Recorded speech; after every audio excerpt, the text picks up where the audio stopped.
कि अष्टम हाउस में मंगल हो तो जाती है, या ये बहुत सारी बातें। तो हम्म। वही थोड़ा डाउट था कि अष्टम का मंगल अच्छा, ये क्या कितना काम। सारे डाउट को मैं एक लैंग्वेज में, एक सेंटेंस में क्लियर कर दे रहा हूं।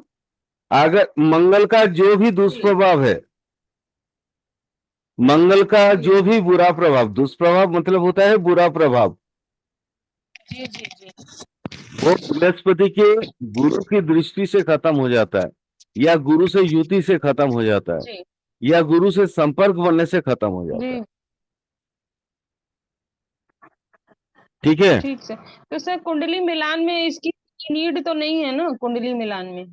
नहीं नहीं, कुंडली मिलान में एक्चुअली मांगलिक दोष कुंडली जब हम मिलान करते हैं, मैच मैकिंग करते हैं शादी के लिए, वहां मांगलिक दोष हम्म में हमें एक ही चीज को हम्म। समझना होता है, और वो है ना एक्चुअली स्पाउस की गुस्सा।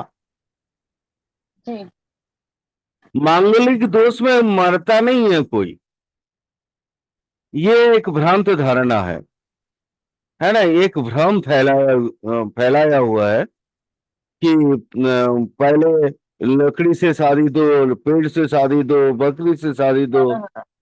जी जी जी, कुंभ हाँ विवाह हाँ, या। वही वही नौ प्रकार का, अष्टम प्रकार का विवाह होता है, इसको लेके नौ प्रकार हो जाता है। ठीक है, विवाह टोटली 8 प्रकार का है। हम्म।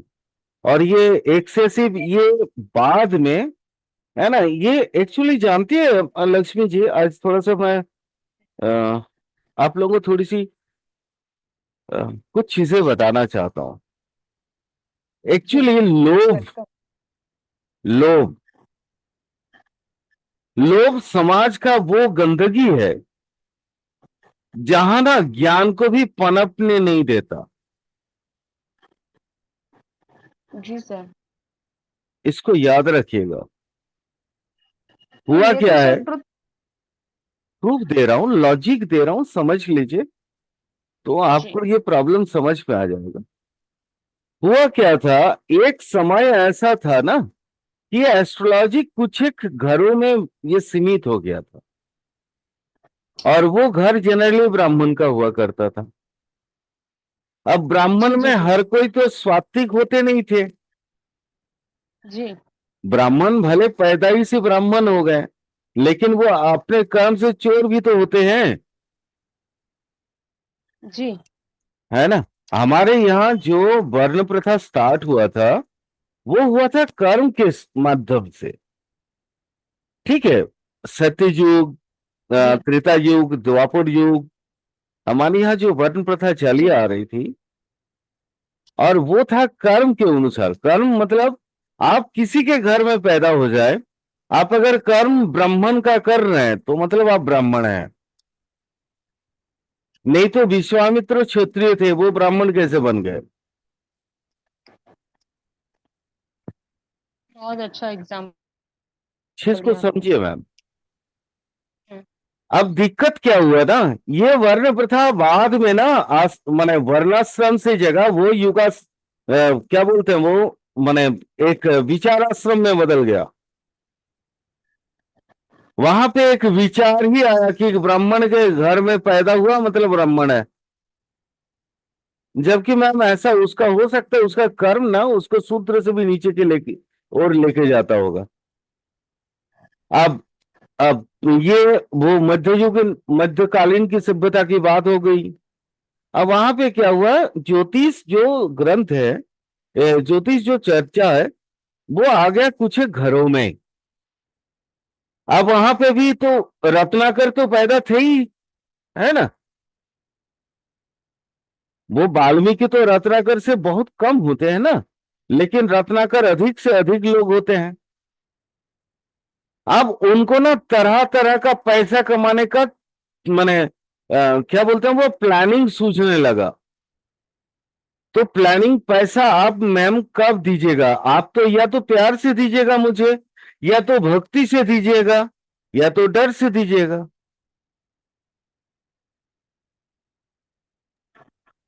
जी सर। है ना। जी जी जी तो आप मान लीजिए आप ना तो प्यार से मुझे पैसे देने वाले हैं और ना भक्ति से देने वाले हैं, तो मैं डरा धमका के आपसे लूंगा। स्टार्ट हो गया मांगलिक प्रथा, कुब्ज दोष। ठीक। क्लियर? ऐसे काल सर्प दोष, ये काल सर्प जी। दोष भी वही है। पैसा कमाने का एक और बीड़ा उठाए लोगों ने, एक और राह निकाला कि चलो इस रास्ते से नहीं तो इस रास्ते से। तो मैं ये नहीं कहता यानी हूं कि कि एक आध कुंडली में नहीं मिला होगा। उन्होंने भी रिसर्च करके एक आध कुंडली, जो रिसर्चर हैं उन्होंने एक आध कुंडली में शायद ऐसा कुछ देखा होगा। जी बाद जी में सर, चलो उनको लगा कि चलो यही तो बहुत आसान रास्ता है। हो सकता है किसी के साथ कुछ हैपनिंग्स हुई हो तो मैंने क्या बोला, वो एक आध में कोई घटना घटी किया हो। होगी, जी जी जी। लेकिन वही रास्ता बना लिया उन्होंने पैसा कमाने का। ठीक सर। अभी देखिए मैम, आप ब्राह्मण हैं, आप एस्ट्रोलॉजी कर रही हैं, भले आप जन्म से किसी भी कास्ट में पैदा हुई हो, जी लेकिन आपका ये दूसरा जन्म हुआ है। आप द्विज बनी, द्विज, दोबारा जन्म। अच्छा। बात समझी? जी जी समझ गए सर। द्विज का मतलब क्या होता है? वो ज्ञानी पुरुष या वो ज्ञानी ज्ञानी स्त्री जो समाज या संसार को राह दिखा सके। द्विज का पूरा मीनिंग यही है। हम ब्राह्मण हैं, हमारे जब जन्म ही होता है तो बोलते हैं कि हम द्विज हो जाते हैं। हाँ होते हैं मैम, क्योंकि वो एक ऐसा लंबा कृषि साधन होता है ना कि हम माने वहां पे हमारा लोभ खत्म हो जाता है। लेकिन हर एक का तो नहीं होता है ना मैम। ठीक सर। हर एक का तो नहीं होता, वहां तो लोभ बना हुआ रहता ही है। ये लोभी पुरुष जो एस्ट्रोलॉजर बन गए, उन्हीं के देन ही ये सारे जितने अगड़म बगड़म और सड़ चीजें आप लोग देखती हैं या सुनती हैं आजकल। बट ये एस्ट्रोलॉजी में ना था, ना है, ना रहेगा।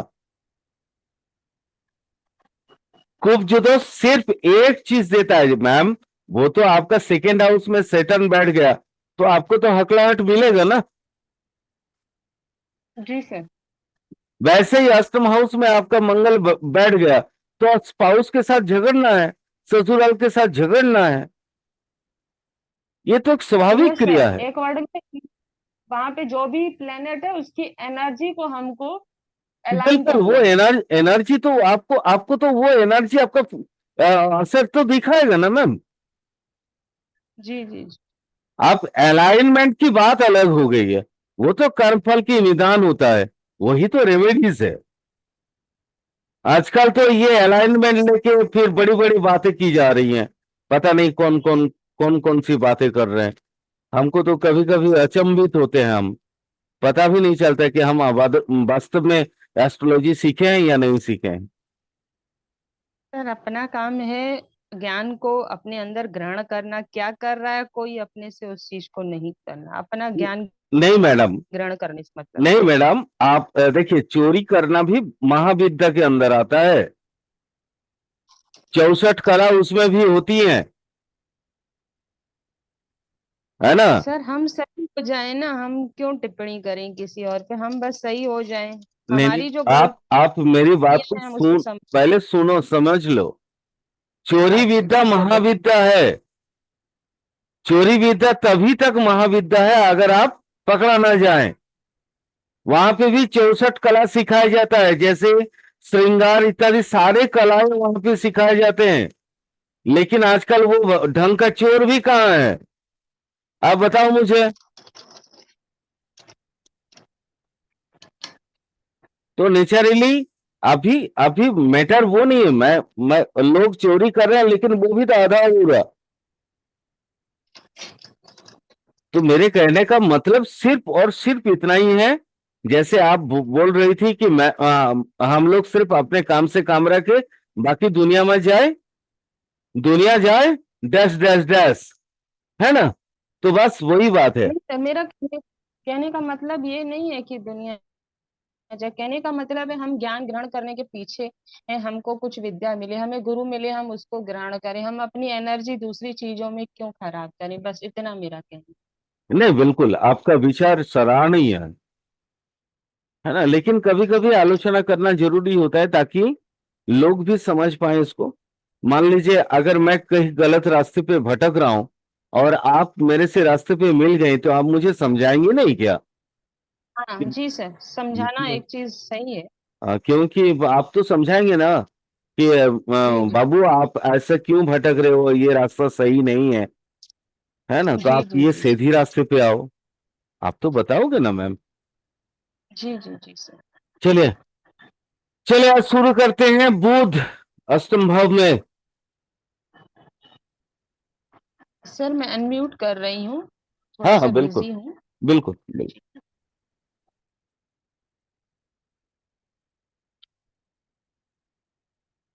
लिखो अनुज।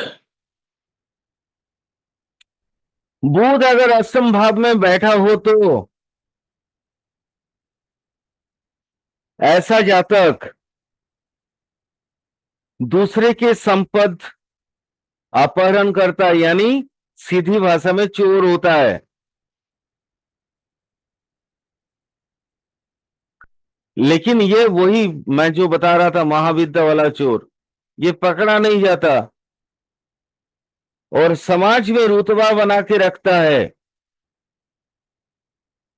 और बाद में राजा या देश काल पत्र के हिसाब से अभी सरकार से भी वो सम्मानित होता है।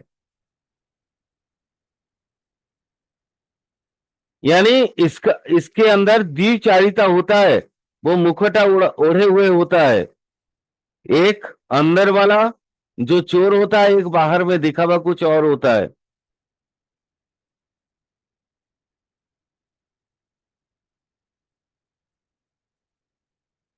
बुध अगर अष्टम भाव में हो तो ऐसे जातक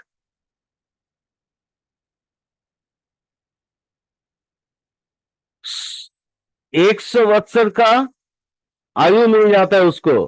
यहाँ पे एक सूत्र है, मैं उसी सूत्र का अनुवाद मैंने करके मैं हिंदी में बता दिया। वो एक सूत्र याद है मुझे, वहां पे बोला गया था कि सतंग जीवनो रंध्रगे राजपुत्रे भवन्त्यः देशांतरे विश्वत्रांतास्ते। वो एक श्लोक है, वहां पे ये बोला गया, मतलब सतंग जीवनो, वो 100 साल तक जीवित रहता है। बट ये एक जनरल थ्योरी है। यहाँ पे मैं भी ये थ्योरी लगा के जब मैं भी मतलब विचार करता हूं, तो फिर मैं बाकी चीजों को देखता हूं। वैसे आप लोग भी देख लेना, क्या वो वाकई में 100 साल का उसका उम्र है या नहीं, क्योंकि आयुर्विचार इसमें मुख्य है। आयुर्विचार करके ही ये चीजों को बताना, बस जो संस्कृत में लिखा हुआ था वो याद आ गया तो मैंने बता दिया आपको। सर ऐसे ये कह जातक, सकते हैं कि बोलिए। सर वो ये कह सकते हैं कि बुध जो है वो बच्चा है, तो 8th हाउस में उसमें बच्चे वाली आदतें होंगी, यंग अपने आप को यंग दिखाने के लिए, जो कुछ भी कह सकते हो, मतलब कि अपने आप को फिट हाँ रखने की हाँ कोशिश हाँ, करता है वो। बिल्कुल बोल सकते हैं, बिल्कुल आपका लॉजिक भी सही है। आपका लॉजिक गलत नहीं है, क्योंकि बच्चे हमेशा यंग दिखाते हैं अपने आप को, है ना? बिल्कुल। वो फिट रखने की कोशिश। हम्म। ठीक, आपने बच्चा बोला, वाह, क्या अच्छा बात बोला आपने। वहां पे मुझे आप जैसे ही बोले ना ये बच्चा, तो मुझे एक और श्लोक याद आ गया। युयो युवा तुद्भवं क्रीडनं प्रीतिभाज। मतलब ऐसे जातक युवती स्त्री के साथ हमेशा क्रीड़ारत होता है। ठीक है, ठीक है, आपने युवा बताया, बहुत अच्छा चीज बता दी आपने। चलो लिख लो, लिख लो, उसको लिख लो। ऐसे जातक देश विदेश में बहुत ख्याति प्राप्त होता है, यानी विख्यात होता है, वो प्रख्यात होता है, फेमस हो जाता है वो।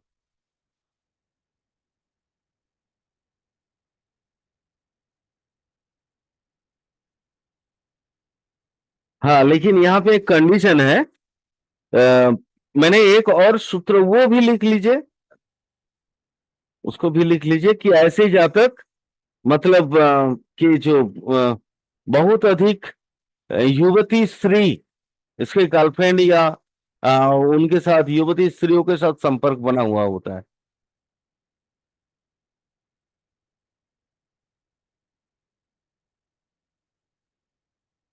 बट वो बड़ा बड़ा स्टार मार्क देके लिख लो, यह तभी हो पाएगा अगर बुध शुभ है तो।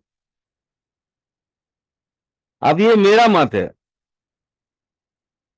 ये दूसरे किताबों की मत नहीं है। जैसे मैं देखता हूं वैसे आप लोगों को सिखाने की कोशिश करता हूं। वहां लिख लो, बुध अगर अष्टम भाव में शुभ फल में है तो फिर ये जितने भी अच्छे अच्छे लैंग्वेज मैंने बताए वो सारे मिलेंगे।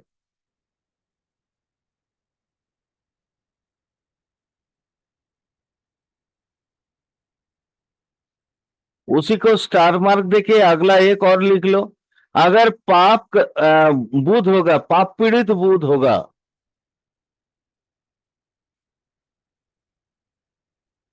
तो फिर वो अभी जैसे मैं वहां लक्ष्मी जी से भी बात कर रहा था वैसा ही है। ये अष्टम हाउस का पाप बुध भी हकलाहट देता है, उसको वाक्य का स्फुरन प्रॉपरली नहीं हो पाता, सेंटेंस को पूरा नहीं कर पाता है, वो बीच में अटक जाता है। हकला के जिस बोलता है। हाँ, हकला के। वो सेकेंड हाउस में भी होता है, एट हाउस में भी होता है, दोनों जगह ये स्टार मार्क दे के लिख लेना।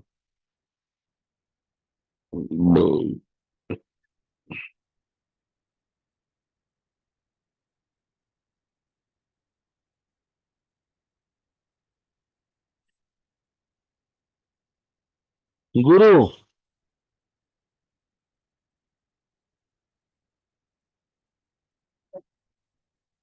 अगला अष्टम भाव में गुरु,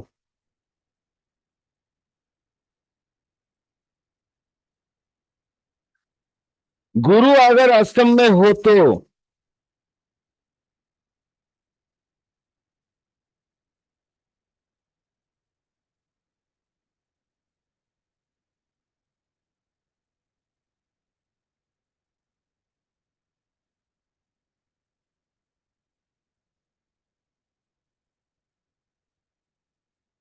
वो एक सूत्र है, उस सूत्र को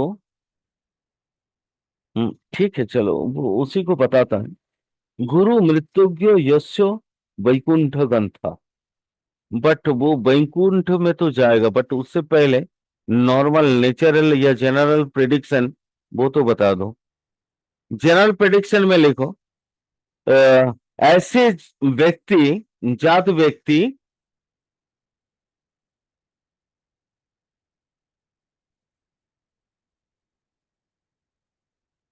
उनके विवेचना में प्रखरता नहीं होता, यानी विजडम में कमी होता है।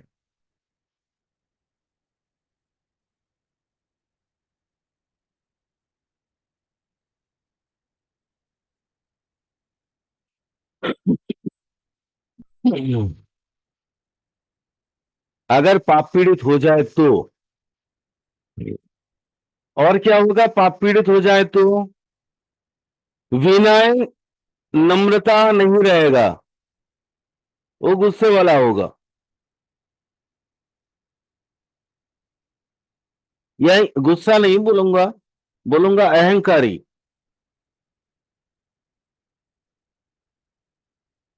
उसका चित्त मलिन होगा।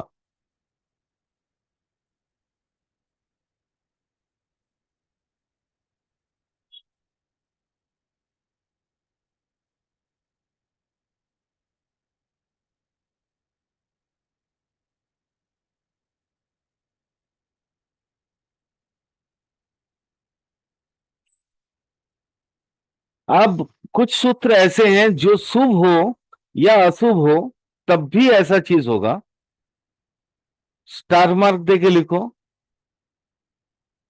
माने अगर अष्टम का गुरु शुभ हो तो भी होगा, अशुभ हो तो भी होगा।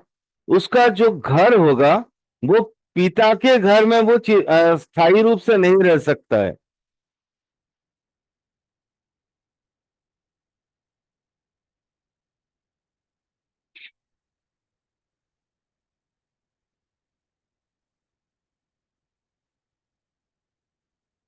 और उसके शरीर में रोग कुछ ना कुछ बना रहता है।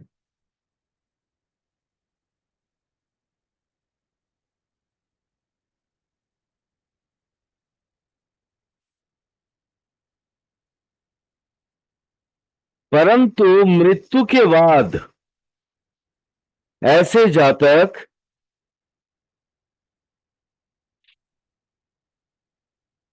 वैकुंठ में जाते हैं। वैकुंठ जानते हो, जहां विष्णु की अवस्थान है, गोलोक धाम, उसी को बोलते हैं वैकुंठ। और वो सूत्र ये है, सर्वार्थ चिंतामणि में वो सूत्र लिखा हुआ है। सॉरी, सर्वार्थ चिंतामणि वो नहीं, वो चमत्कार चिंतामणि में लिखा हुआ है। वहां पे उन्होंने बताया कि गुरु मृत्यु को यस्य वैकुंठ गंता, यानी मृत्यु के उपरांत गुरु अगर अष्टम भाव में हो तो मृत्यु के उपरांत वो वैकुंठ में उसका स्थान होता है।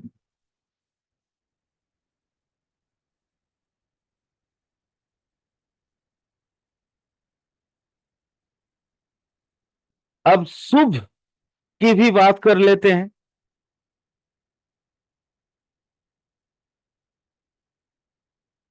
अगर शुभ गुरु अष्टम भाव में बैठा हो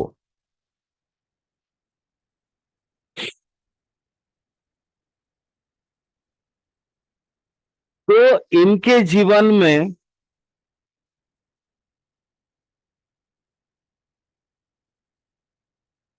इनका जो मुख्य उद्देश्य होगा वो है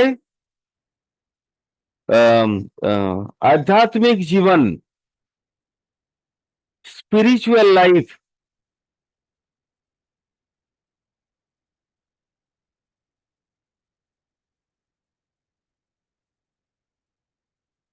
और जैसा कि आप लोग जानते हो, स्पिरिचुअल लाइफ में जिसका गति अधिक है वो मैटेरियलिस्टिक लाइफ में उतना ही गति उसका नहीं होता।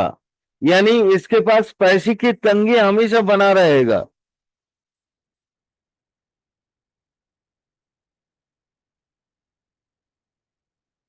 परंतु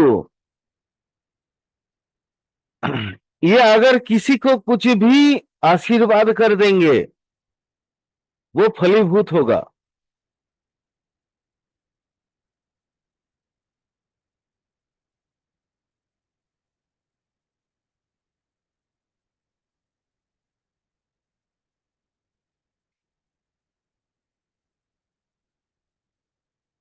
और क्या होगा, मैटेरियलिस्टिक लाइफ में इनको उतना पसंद नहीं है। इनके पास ना लोभ होगा, ना मतलब कोई चीज की जो चाहत है वो होगा, कुछ भी नहीं कि मुझे जीवन में सुख समृद्धि चाहिए, ऐसा इनके दिमाग में होता ही नहीं है।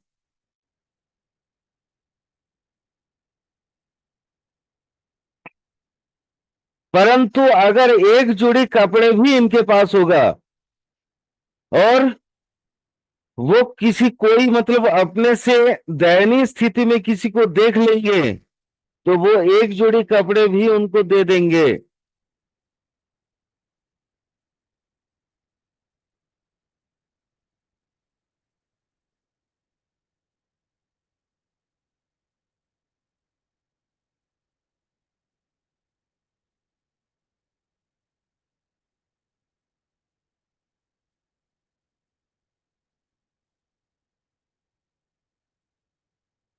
अब थोड़ी मजेदार चीज बताता हूं। अगर यहां पे वक्री बृहस्पति बैठ जाए,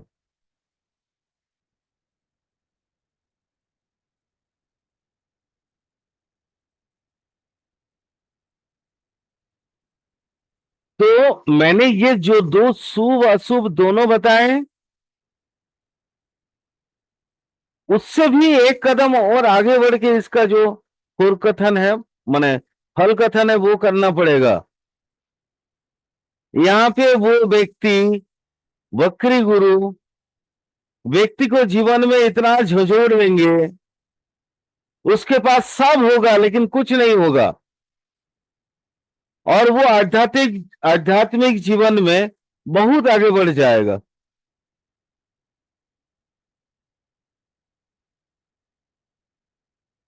बोलते हैं देवत्व प्राप्ति होता है। कहावत ऐसा है, सूत्र ऐसा कहते हैं कि बकरी गुरु अगर अष्टम भाव में आ जाए तो देवत्व की प्राप्ति होती है, जीवन में ही, इंसानी जीवन में ही।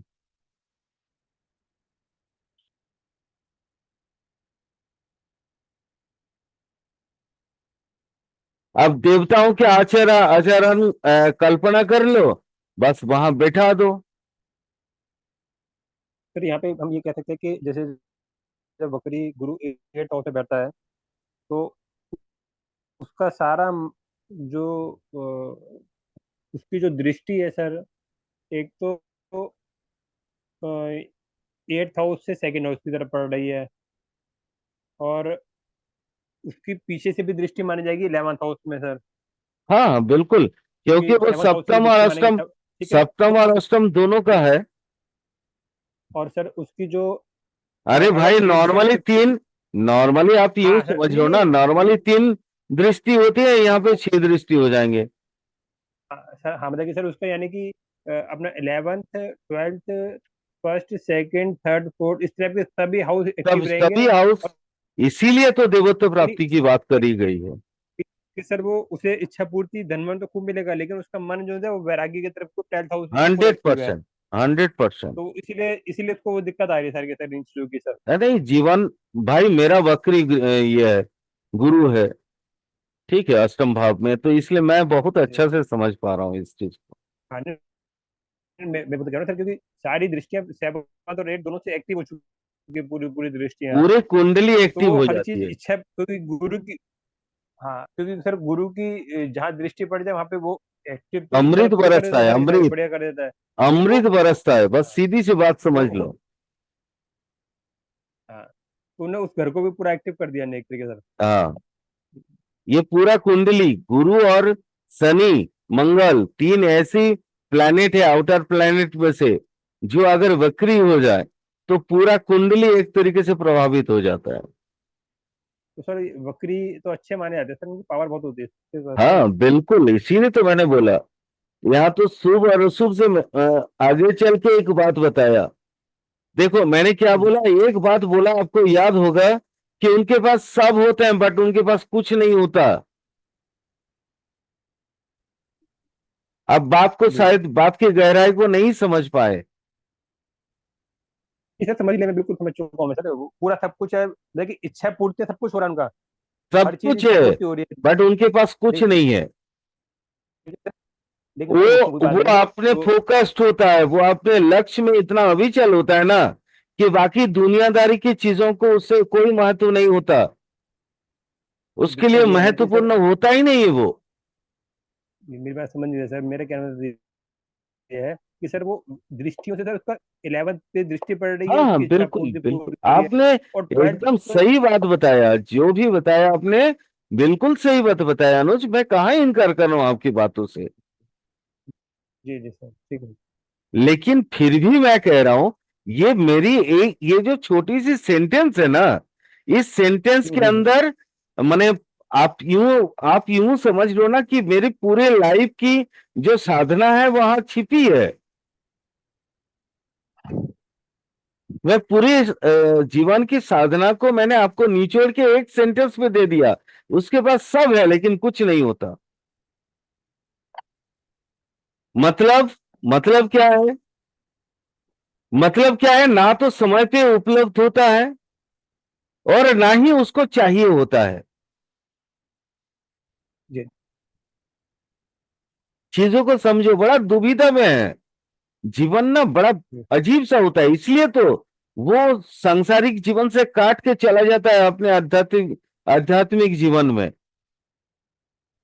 और फिर वहां उसको सिर्फ लगता है कि भगवान ही सही है, बाकी कोई भी सही चीज नहीं है दुनिया में। और घंटों दिनों महीनों अगर इकट्ठे वो आराम से बैठ के भगवान की चर्चा कर सकता है, भगवान की आराधना कर सकता है। मैंने किया, 3-3 महीना तक किए हैं, एक ही एक साथ एक इकट्ठे बैठ के। दुनिया याद ही नहीं आता है मुझे उस समय।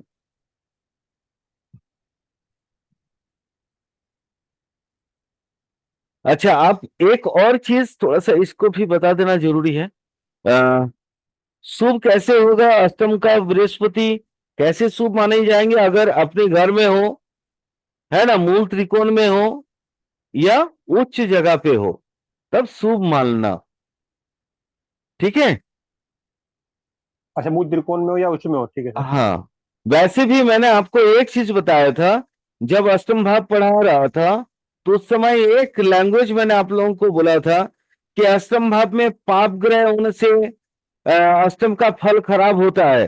बट अष्टम भाव जी में नैसर्गिक शुभ फलदायक कोई भी ग्रह हो तो वो अष्टम को अपनी क्या बोलते हैं, अपनी तेज से पुष्ट कर देते हैं। यानी अष्टम का बैठे कोई भी शुभ ग्रह है, वो अष्टम भाव को ना पूर्णता की ओर ले जाता है। पूर्णता मतलब अगर मान लीजिए किसी के लिए पैसा सब कुछ है, तो फिर वो पूर्णता यहाँ पे नहीं मिलेगा अष्टम भाव में। वो तो उसको डिग करा के अंदर ले चल जाएगा, जिंदगी में इतना दुख देगा कि दुनियादारी छोड़ के बस संन्यास जीवन ले लेगा वो। लेकिन संन्यास में भी तो उसको आगे चलना है, क्योंकि सूत्र क्या बताया हुआ है, सूत्र में क्या बोला वो, कि ये ऐसे व्यक्ति मृत्यु के बाद वैकुंठ हो जाता है। तो वैकुंठ तभी जाएगा ना जब वहां का लायक बनेगा। जी सर। क्लियर, समझ में आ गया? इसलिए नहीं, जब हाँ सर। कभी भी किसी के भी कुंडली में अगर अष्टम भाव में गुरु देखना, तो संभाल के बात करना उनसे। जी। और सर बकरी होगा तो और ज्यादा संभल की बात करनी है। हाँ, वक्री होगा तो और ज्यादा, क्योंकि उनके फिर आप्तवाक्य, आप्तवाक्य जानते हो आप्तवाक्य किसे बोलते हैं? नहीं सर। आप्तवाक्य मतलब उनकी कही हुई हर एक बात सत्य होती है। अच्छा। वो अगर आपको कोई आशीर्वाद दे दे तो भी सत्य हो जाएगा, आप अगर रूठ के आपको कोई गलत बात बोल दे तो भी शुद्ध माने सत्य हो जाएगा। जी। क्लियर? जी सर, क्लियर। हाँ, मतलब बहुत बहुत ये है। और अगर अष्टम का देखो, जैसे शुभ है अशुभ है, शुभ ग्रह भी, नैसर्गिक शुभ ग्रह भी अशुभ तो होते ही ना, पाप पीड़ित हो जाने की वजह से। जी तो अगर यहां जैसे मान लो, अगर अष्टम का गुरु नॉर्मल गुरु है तो और पाप पीड़ित हो गया, यानी शनि का दृष्टि उस पर पड़ गया, सेवेंथ का दृष्टि या कोई भी दृष्टि पड़ गया, तो गुरु की शुभत्व थोड़ी बहुत नाश हो जाएगी, थोड़ी बहुत, बट वो 10 से 15%। लेकिन उसकी जीवन शैली में कोई